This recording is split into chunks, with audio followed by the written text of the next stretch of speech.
तो यारो आपको सबसे ज्यादा गुस्सा कब आता है? जब काम आपके अकॉर्डिंग ना हो या जब आपकी इनसिक्योरिटी ट्रिगर हो जाए। एक कहानी सुनाता हूँ। युगों पहले दारुक वन के ऋषियों को अहंकार हो गया था अपने ज्ञान का, कि उन्हें कुछ नया जानने की जरूरत नहीं है, भगवान की भी जरूरत नहीं है। उनके इसी अहंकार को परखने के लिए ब्रह्मांड की दो विपरीत ताकतें विपरीत रूपों में आई। नारायण आए मोहिनी के रूप में, अद्भुत आकर्षण जिन्हें सब पाना चाहते हैं, और महादेव आए भिखारी के रूप में, नाम था भिक्षाटन और देने के लिए कुछ भी नहीं। महादेव की लीला।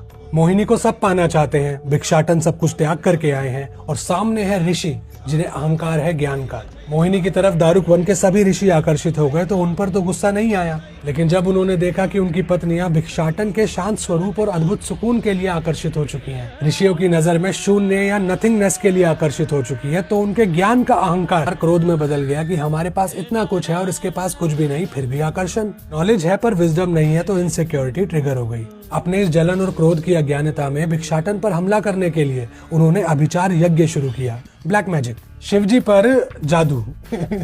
भिक्षाटन जो उनके पीस को ट्रिगर कर रहा था, उस पर हमला करने के लिए ऋषियों ने शेर भेजा। एक नाखून से उस मायावी शेर की खाल को उधेड़ा और शिवजी ने उसे पहन लिया। फिर ऋषियों ने भेजा एक जहरीला सांप।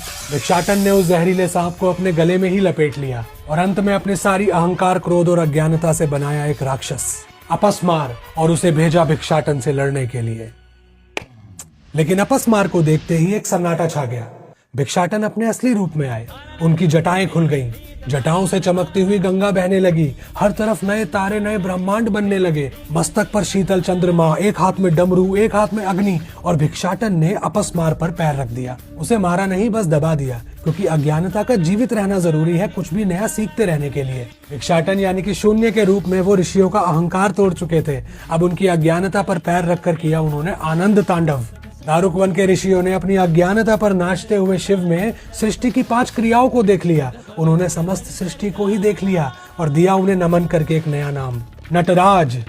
भोलेनाथ का नटराज स्वरूप हमारे क्रोध, अहंकार और अज्ञानता को एक चुनौती भी देता है और एक सीख भी देता है कि यकीनन तुम अपनी समस्याओं से हर पल घिरे रहते हो, और जीवन हर पल तुम्हें एक नई ताल देता है और पुरानी ताल मिटाता भी है। तुम्हें हर पल अपनी मैं, अपने अहंकार, अपनी अज्ञानता को दबाए रखना है, तभी तुम्हारा कुछ नया सीखने के लिए, जीवन को नए ढंग से देखने के लिए पैर उठ पाएगा। क्योंकि ये अभय मुद्रा है नटराज का आश्वासन कि अपनी जिंदगी की परेशानियों में उलझो मत, नाचो, मैं हूं तो तुम्हारे साथ। हरे कृष्णा, हर हर महादेव।